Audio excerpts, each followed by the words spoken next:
Today, we talked to a seller who just a couple of years ago was an 8-figure seller on Amazon, but then some things happened that caused he and his partner to lose millions of dollars and have their Amazon sales go to zero. He's going to tell us what we need to avoid so that doesn't happen to us. How cool is that? Pretty cool, I think.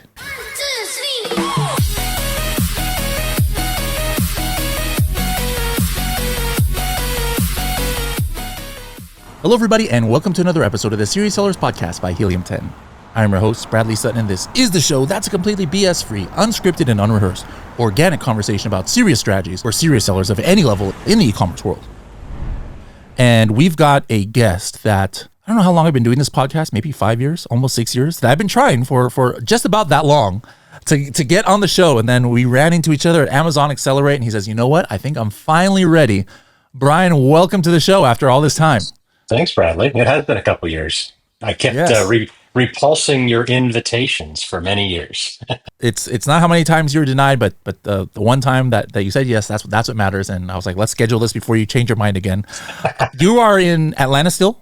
Yes, correct. Northern. Is that where you were born and raised? No, born and raised in Pennsylvania, South Central PA, York, PA. And where did you go to university? Undergrad at Penn State, graduate at Gannon Nittany University. Lions. Yes, right. Yeah. And then I actually spent a year in England as a junior in college. So I was on the 5-year program. What did you? What was your major? Electrical engineering. Electrical engineering. Did you get into that field upon graduation? Yeah, 4 years. And then I had an epiphany, which was basically there's not many engineers running companies. And if I wanted to eventually run a company, I should make a transition into something other than engineering. So I moved into international sales and I moved to Atlanta in 2000 and fell into a marketing job a couple years later and did basically what private label business is, but I did it in the wholesale manufacturer for wholesale in the air conditioning refrigeration space. So, okay. And then how did you get to the e-commerce world? In 2012, July of 2012, I was in a board of directors meeting with my former employer. And after a 10-minute discussion, I was told to kill the two businesses I had just spent 12 years growing. And I had to fire 3 people over the phone the week before Christmas. And I vowed that July that the next 7-figure business I build will be for myself. So I had 12 plus years of seniority, 5 weeks of vacation. So I started traveling to entrepreneur conferences. And I went to this one thing in Cebu in the Philippines called Tropical Think Tank. There were only ever 4 instances. And it was 25 attendees, 8 speakers, kind of sequestered in a resort. And one of the other attendees was Ryan Daniel Moran. Ended up buying ASM3 off his affiliate link in April of 2014 and never looked back. Wow. Well, by the way, I just noticed, I don't know how I didn't notice, you got the coffin shelf in the back there. I didn't know you had one of those. I love that. Product placement. I see it now. I love it. I love it. The truth be told, when I need to demo something about how to do something on Amazon, I use Coffin Shelf as an example. After you took the ASM course, what was your first launch? What kind of product? Men's hair care, health and beauty. Yeah, talk about a hard category to enter. But I kind of stumbled into it. A friend of mine was a barber. He said, Brian, hey, you know stuff about starting businesses. Help me open a barber shop. So he never has. He doesn't have any money. But we met. We had coffee and dinner a couple times. And we said, hey, barbers make money selling products. And I was still working in the corporate world at the time. And he said, let's make our own line of product. Think about a barbershop. You got American Crew in there. That was our avatar competitor. They were sold on Amazon at the time. And so I launched my own 4 SKU brand of shampoo, conditioner, and 2 styling products. And by the end of 2014, I was making more profit off of that product line than my corporate salary, which was multiple 6 figures at the time. Wasn't one of your core ingredients on your products like pine something? Tea tree oil. Tea tree. It was something tree oil, like tea tree oil because it had that like minty kind of fresh smell. I remember that. Yeah. When I went to your office there. So gross sales. Obviously, you were making profit, but are we talking million? You hit million in your first year, or not in the first year? It was about $500,000 if we annualize, because I launched in the middle of the year. I launched in May or June, something like that. But at its peak, that product category that brand at its peak did 1.6 million in revenue. Wow. At Oof. a long ago, where these days 42% gross margin. Yeah, it might be a little bit difficult in that category to do that nowadays. Now I remember you were about to get into some kind of like medical device or something, but then you got banned from Amazon for that, or I just remember seeing You've your got a office. good memory. Hey, Yeah. with you, like I remember like this random ice cream shop that we went to, but trust me, I have a bad memory, but for some reason the way it works is just I just remember random things. But I remember asking you, I was like, hey, what's that? Because it didn't look like shampoo. You're like, oh, this is a product that Amazon didn't let me sell. Like, tell me the story about that one. So that was in summer of 2016. So I had been at this about 2 years. Um, I stumbled into this. You're surfing around Amazon looking for product opportunities. Everybody does that. Mm-hmm. Um, Fetal heart monitors, little battery powered thing. Mm. Hold it on the baby belly. Little wired at that time. Earpods. Listen to the baby's heartbeat. Pretty cool little thing. Selling for, I forget the price point, $60, $70, something like that. Cost out of China. FOB was 12 or something.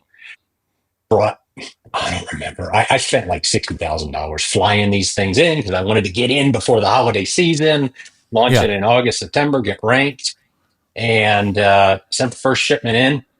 I didn't get banned, but the ASIN got shut down as a Ah. medical device.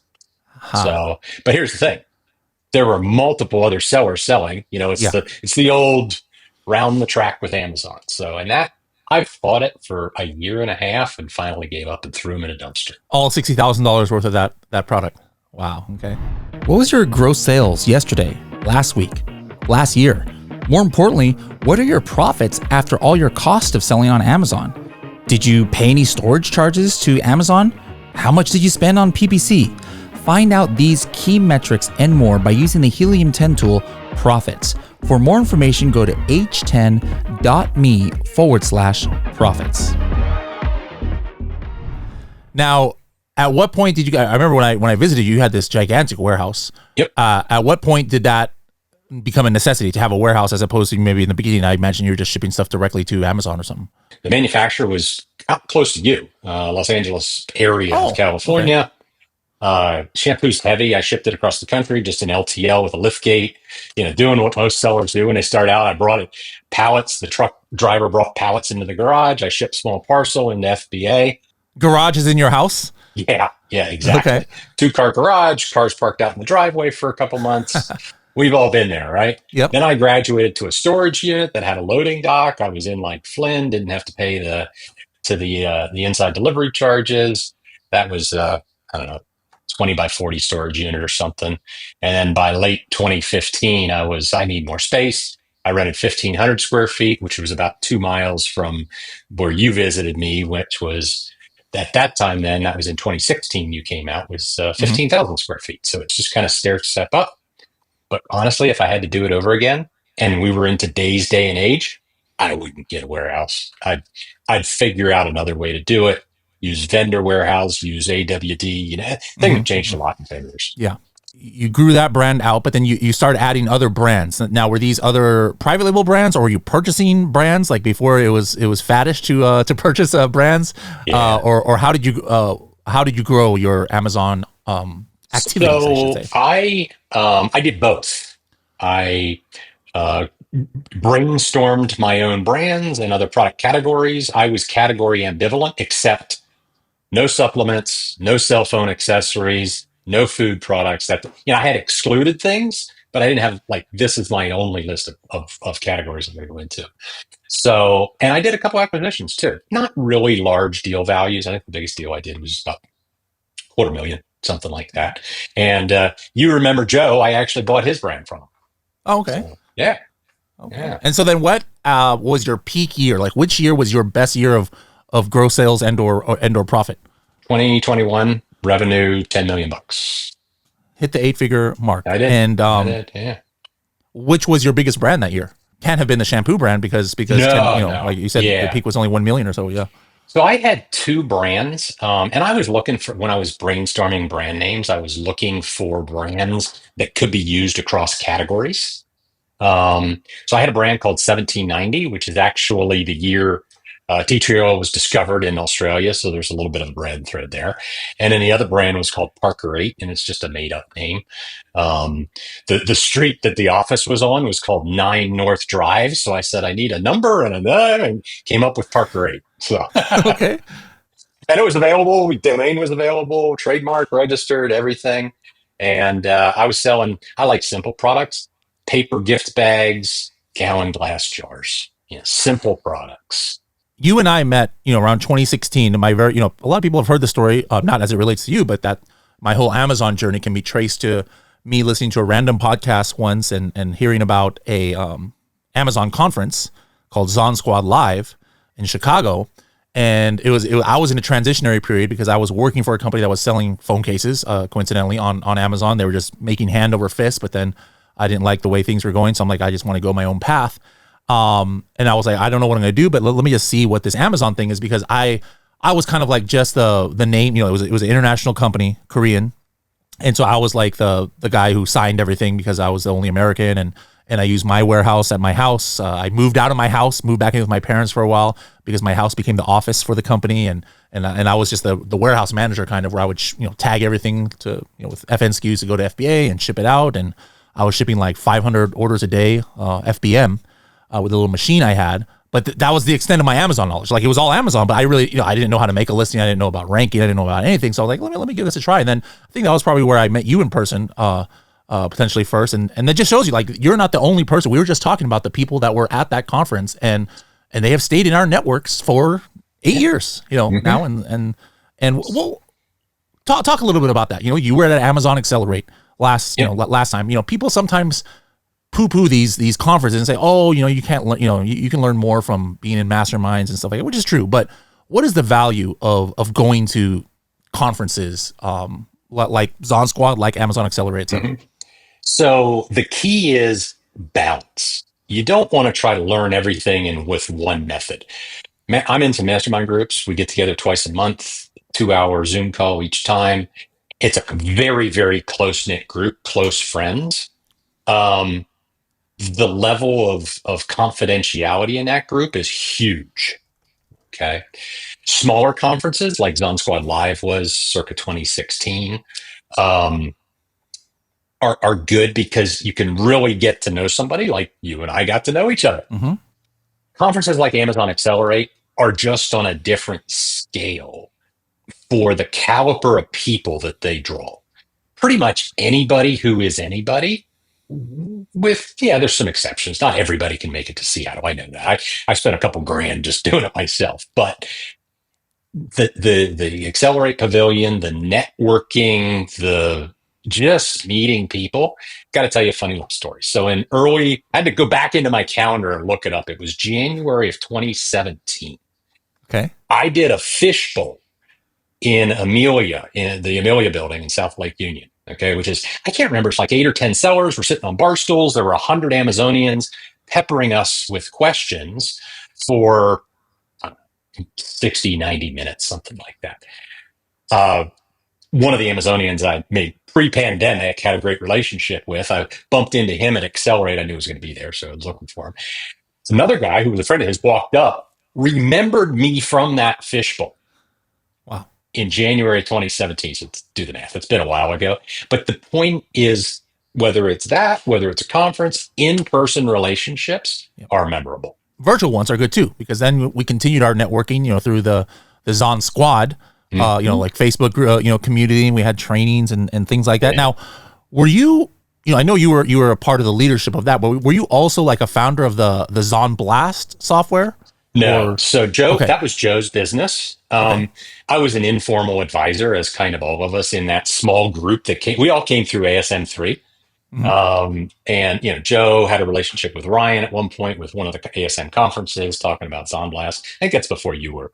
It was circa 2015, something. Yeah, like definitely before my time. That was completely separate. And, we were focused on community, but the three of us kind of took 3 different levels of sellers Kevin took kind of the entry level folks. Joe took the greater than 100 grand a month, because at that time 100 grand a month was like big money. It was the very early days of private label, Hmm. and then I took the guys kind of that are right in the middle. So we had regular Q&As. It was fun. It Yep. was Yep. actually the very first paid seller community. We launched in September of 2014. Wow. Yeah, definitely early. Mm-hmm. Before the Illuminati mastermind for sure, Yep. that Manny had started. I think Yep. that was around end of 2015 or so. Mm-hmm. Okay. Now, interesting enough, people know how I was a consultant for Amazon sellers before. You were, I think, my last client before I joined Helium 10. Like, it was probably just like a few weeks before I joined, It was or at something. least max 2 weeks. So we were talking Yeah. about that. Yeah. Yeah. And so I flew out there to your place and did some training. I just remember like your setup there at your warehouse. Like, you had like these flat screens around the office that had Mm-hmm. like KPIs like all over the place. Like, I guess tied to Yeah. your Amazon account. So Right. so just in general, like why did you do that? And then what nowadays? Things have changed a little bit, but like, what kind of things should sellers be monitoring? And should it be something that actually have a screen up that you're not just, oh, let me sign into Helium 10 once a Mm-hmm. day or something to look, but like, what kind of things should people be watching almost throughout the day like you were doing? Knowing your numbers, okay, is critically important. Even more so now, because when you're making 40% margins, you can afford to be sloppy. When you're Yeah. making mid-teens margins, if you're lucky, you can't be sloppy. You need to know your numbers. And advertising is such a significant component of cost today. It was part of it back then, but less so. So you can look at profit more real time. Now you need to do it kind of the next day after you can retrieve the ad spend data and attributed sales, etc. But whatever software it is, the key is you got to know your numbers, and Hmm.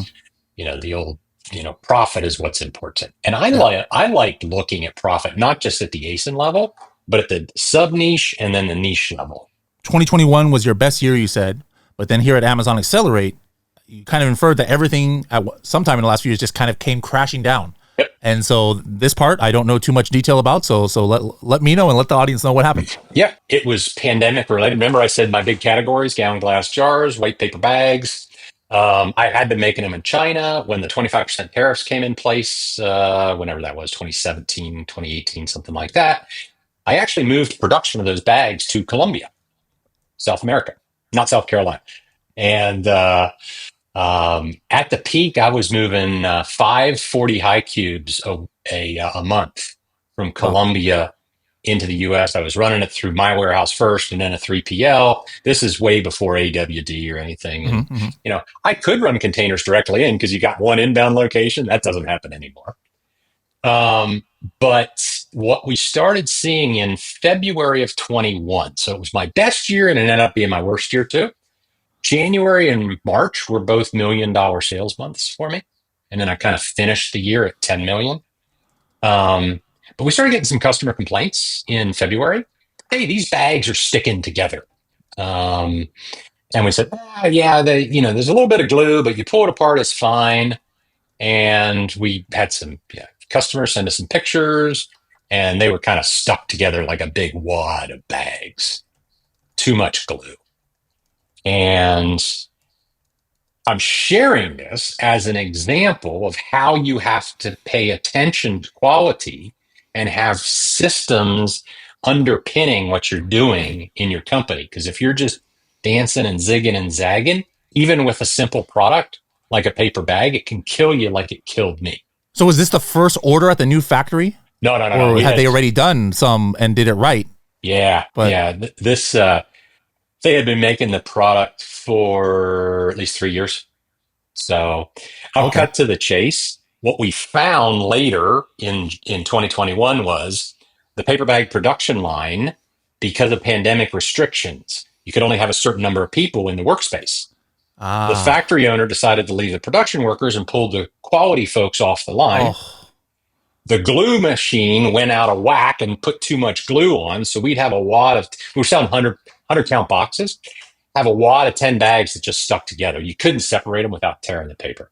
Wow. So as February wore on into March and April, finally May, things blew up. And I was like, because we started getting a bunch of 1 stars, and I was like, we need to because we were doing, March of 2021, we did $600,000 just in paper bags. I was Wow. like, we need to protect this listing. Yeah. So I did a stop sale, inventory removal, brought them all back to my warehouse and the 3PL, was out of stock for 10 weeks, came Yeah. back into stock, um, sold through that, was out of stock for another couple of weeks, came back into stock. Everybody's been through that. This is now into August, September. Long and short, we were never able to regain sales rank. We had 75% market share of this size bag in the 100 count in white. And the monthly market was around, I'm not, don't quote me on my math here, but it was like $750,000 a month in this one type of product. We had 600 grand in March. Yeah. So Were you able to get money back from the factory at all? Like, because they could clearly see it was their not fault. really. I lost probably about 250,000, 300,000 in direct Wow. expenses. I got 50 grand back from them. But here's the problem. And this is kind of the other underpinning as lessons learned. I was highly over leveraged. Amazon lending, thank you very much. My rule of thumb now is if you need more than half of the offer from Amazon lending, if they're even still doing it, I think they're a Yeah. little bit. If you need more than half the offer, you shouldn't take the money because you've got other financial problems. Yeah. And that's what I got into. I was over leveraged. So then they because they're taking once a month, they're taking money from your, like what you should have been selling, right? Yep. And then so what? Like there was not like what happens then when it's time to get a debit and you haven't gotten any sales in that month? Do they just pull it from your bank or what? Yes, they do. Yep. And at that time, the Amazon note was not that large, but because for essentially 3 to 4 months, I didn't have significant revenue coming in, generating cash. I had bills to pay. I had inventory to pay for. I started increasing my borrowing more from Amazon lending, and it just became a self-fulfilling flywheel. Mm-hmm. Rank. Some flywheels are good. Rank begets sales begets rank. Um, debt begets cash to pay suppliers begets more Sure. debt is not a good flywheel. Yeah. And it just kept spiraling for the next 18 months. And the Monday after Thanksgiving in 2022, I filed Chapter 7. All of your brands, or like was that all in one corporation? Yeah, it was all in one LLC. So then what happened to your brands? Like the shampoo and then this one, did somebody buy it or did it just disappear from the face of the earth or what? So I learned a lot about Chapter 7. So for those of you that don't know, bankruptcy Chapter 11 is when you can restructure. Chapter 7 is you throw the keys to the trustee and walk away. So I lost 1.2 million. My investor partner lost 2.5 million. We threw $2.5 million worth of inventory into the dumpster, literally. What was at Amazon? What was at FBA? Amazon took. They continued to sell. They kept the money, all the money. But because of the way why did you throw the other stuff? Did you have to throw it away, or why would you throw it away if it was good inventory? So once the owners of the company, the members, once the company files Chapter 7, we lose title to the assets of the company. Okay. So we didn't own the inventory. The 3PLs owned it. What was in our warehouse, there's a warehouse lien on it, etc. So I learned all about this stuff a couple of years ago. But back to the trademarks and the brands, because of the way my investor partner, very well experienced. I worked for him for 15 years in the corporate world. He's my second mentor in the career. He's very clever. The way we structured our financing for the company was through a debt. We had another entity that debt funded the operating company, and that entity was able to foreclose on the intangible assets, which is the intellectual property, which is the only asset that's Amazon Lending's UCC1 doesn't include the intangible assets. So we foreclosed, captured the trademarks, and now I'm actually licensing the ASINs.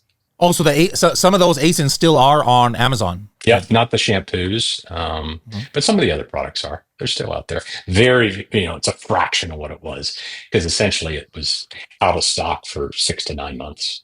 In a nutshell, your personal Amazon sales went to zero because of this. Yeah. Wow. And I haven't logged into the seller account in a year and a half. So how does the licensing work then for it? So we conveyed the trademarks to my new company, my single member LLC that I have, Mhm. and I license them to friends that I know. And on brand registry, my company is the rights owner. I'm sorry, excuse the rights owner and the administrator, and then I can license other rights. I just add their seller account on as rights owners. So it's pretty Okay. straightforward, actually. So now, what is that your only income, or are you starting to, are you doing other endeavors these days? So if I ever write a book, which maybe I will someday, I think AI might help now eventually Uh because huh. AI can help with a lot of stuff. If I ever write a book, it's going to be called Million Dollar Mistakes or something along those lines.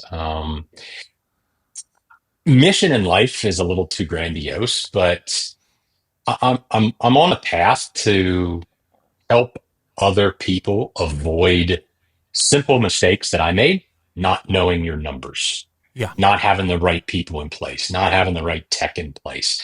I implemented NetSuite, spent 100 grand in implementation, 12 grand a month. I need this software. No, you don't. So, kind of what I'm doing is helping friends. I'm not a big influencer like you. I don't have an audience and a network and a guy working for me in Lahore who can go take selfies with you. So anyway, I worked for, helped them out that aggregator part time Yep. Yep. right away.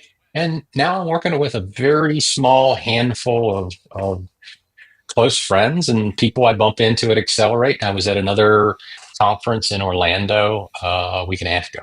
So I like small networking conferences. Yeah. I took away there's two takeaways from that you would do differently. Obviously, is hey, you got to have checks for the checks, and maybe you did set up QA, but you got to watch your factory a little bit more to make sure that they're keeping up their end of the bargain is one. And then you also mentioned about not trying to take on more debt than you really need to.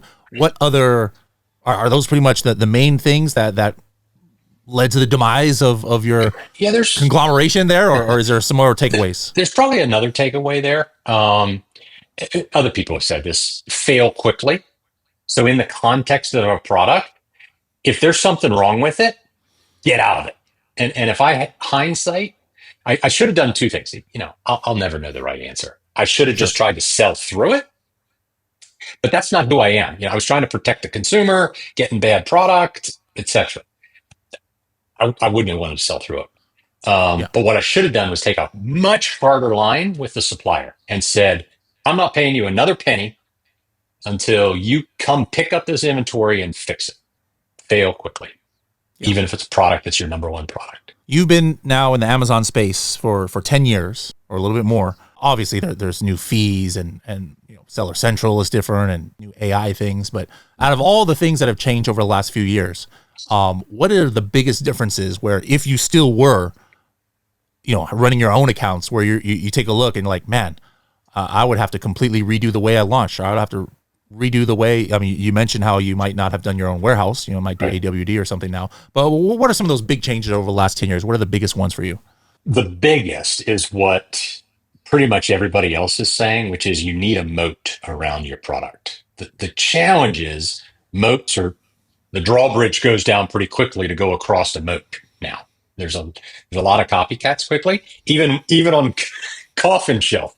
It's a Yep. minuscule Yep. market and there's Yep. 25 competitors on coffin shelf. Yep.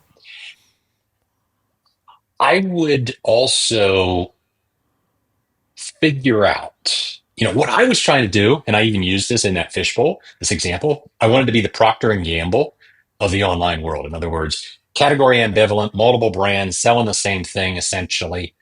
Um, that's very, very, very difficult to do, and I think it's going to get even more difficult to do. Having something unique, and one of the guys in our mastermind group, one of the ones I was telling you about, he actually exited in 2019. Um, I don't know what the number was. It was very comfortable to one of the aggregators. And his shtick is finding unique products that go along with market leaders. So he had accessories for uh, grills and coolers, stuff like that. So find a niche product, find something, and that's getting really, really hard to do. Now, the other thing is you can create your own niche now with influencers. I'm not an expert on that. There are some that are. Um, but I think it needs to be real and genuine. You can't game the TikTok algorithm because it's going to get smarter and smarter and smarter. So you need an honest to goodness good product. So, Mhm. and somebody was asking me what was my big takeaway from Accelerate, and for me it was holy crap! Look at all this AI stuff that they're doing. Of course, not too much of it has shipped yet. That which has shipped isn't in its prime yet, but Yeah. that's obviously the trajectory. Take Rufus for example. Product discovery is going to be totally different 5 years from now than oh, you remember those old days when you had to rank for search terms? Maybe it's not 5 years, maybe it's 7, but Yeah. it's changing. Yeah, I'm very fascinated by that because it's like, to me, I'm about to do another podcast with one of our data science guy who leads our AI lab here at Helium 10. What we're going to talk about. We haven't recorded this yet, so I don't know what we're going to talk about, but I wanted to ask him about that because it's like, when I think not as a seller or not as a software, in the software space, if I'm just thinking as a buyer, like to me, there is nothing that can or will replace the traditional way to search for product. Like if I'm searching for a coffin shelf, I do not want to have a conversation with the AI. I'm going to search the search term coffin shelf and I'm going to look. Now, so to me, the new AI stuff is more like two things. It's the before shopping and the after you find a product phase. Like the before shopping as in, I feel like Amazon is kind of like trying to be Google, like usually you Google stuff like, hey, what's the best spooky gift to give to, Gothic loved ones, right? Right. And then that's where you get the coffin. Now I like, oh, it's a coffin shelf. Now let me type in coffin shelf to Amazon. But now I almost feel that it's like, no, maybe you can do the discovery phase where you're just browsing and trying to figure stuff out on Amazon and skip the whole Google thing. And then after you do find a product, then to me, the benefit of AI is, okay, well, if they ever fix it and have it stop hallucinating, where I could just, instead of having to read all the reviews as a consumer, I could just, get some summaries and things. So, but it's going to be fascinating because I just can't imagine a world though, where if I already know I want a coffin shelf, where I'm not going to go and type in coffin shelf to a searcher. Like that's two words, or two little things with my thumb I'm doing as opposed to trying to have a whole conversation with an AI. Yeah. But yeah, it's definitely interesting, to imagine where we're going to be in 5 years. I mean, 10 years ago, you probably never would have thought the things that are going on at Amazon now would be the case. I want to unpack something you said there. The key is, you want a coffin shelf. Yeah. That's where Rufus or the future embodiment of whatever it becomes, discoverability. You don't know that's what you want. This is my need. I want filled spooky decorations for whatever. And coffin shelf. That makes sense. Yep. Bye. Yeah. Yep. But here's the other big thing that we're all kind of, we're serious sellers, right? There you go. We lose sight that the masses are not nearly as advanced as we are, both in Amazon and also product discovery and everything we're talking about here. One of my friends' companies, they got an Amazon business, but they have a second business, which is actually really cool. It's old school selling to bricks and mortar resellers. And they're growing by leaps and bounds. And we get phone calls at least weekly. Can I just mail you a check? So the disparity in skill sets across the population of the United States is pretty huge. Yeah. You've got people discovering products with Rufus on the app, and you got people mailing paper checks. And yeah, who knows? I don't think it's ever going to be completely bridged. There's always going to be gaps in the market. All right, now before I get into my last question of the day, real quick, if people want to reach out to you, find out more about your story, or maybe a publisher out there wants to publish your memoir, your book you talked about, $1 Million Mistakes, how can they find you on the interwebs out there? So if I get a book deal off of this, do I have to give you an affiliate commission? I think so. Okay. I think so. Okay. Your audience heard it. So I actually have a very simple URL, easy to remember, callbrian.vip. And it goes right into a page on my website specifically for, hey, I'm not sure what I want, but this Brian guy sounds interesting. He told me how he lost $1.2 million. He's not trying to hide it. And he wants to help people not do the same thing. Yeah, I love it. All right. I'm not sure how much you're using Helium 10 anymore, but from your memory, your favorite Helium 10 tool. Right now, my favorite Helium 10 tool is Market Tracker 360. Okay. Okay. I have a history with market tracking and keyword based and what you've built out. That's the first market tracker thing. Market Tracker 360 is that on steroids. Mm-hmm. We're spending, I talked to my friends with the Amazon business. We're spending a crap ton of money tracking, I think 7 or 8 markets. So spend a lot of money. But it's what we need. It's to a certain degree, Amazon is a zero sum game. Not in everything, but on some things it is. Where the only way you're going to grow your revenue and profit is if you grow market share. One of the significant contributors to growing market share is knowing what your market share is. And if sales went down, yeah, you can track it a little bit with BSR. Hey, sales went down, but BSR didn't, so we probably maintain market share. Market Tracker 360 lets you dial that in, as long as you got the filters and everything set right. And something that Helium 10 can make for you to make your life or your client's life easier. So one thing I just touched on a little bit, brainstorm the filters and how they're used into the niche, sub-niche, or category, subcategory, pick your words, because we're using the market as the category, and then we have saved filters for the subcategories. Some of it works sometimes. It's a little clunky sometimes. But here's the idea, which flows out of Market Tracker 360. Weighted average selling price. In other words, by units sold, weight the average selling price. Don't take a pure linear average. There's another component to that, though, that needs to be connected together somehow. And that is, this is my competitor, but are they a direct competitor or are they a functional equivalent? And what's the unit count? So there's some brainstorming with some smarter people than you and I to figure out how to do that. But I started building this out 2 years ago in NetSuite, and I was able to detect within hours major competitors, but also non-major competitors, and say we're gonna wait and watch this for a little bit. So we were tracking market average selling price, weighted average selling price. That would be a pretty cool feature. All right, well, I'll look into that. All right, well, Brian, thank you so much for joining us after 6 years. Better late than never. I'd love to reach out to you maybe now that you're a Serious Sellers podcast veteran, maybe in a year or two, and see what you've been up to and catch up. Sounds good. Awesome.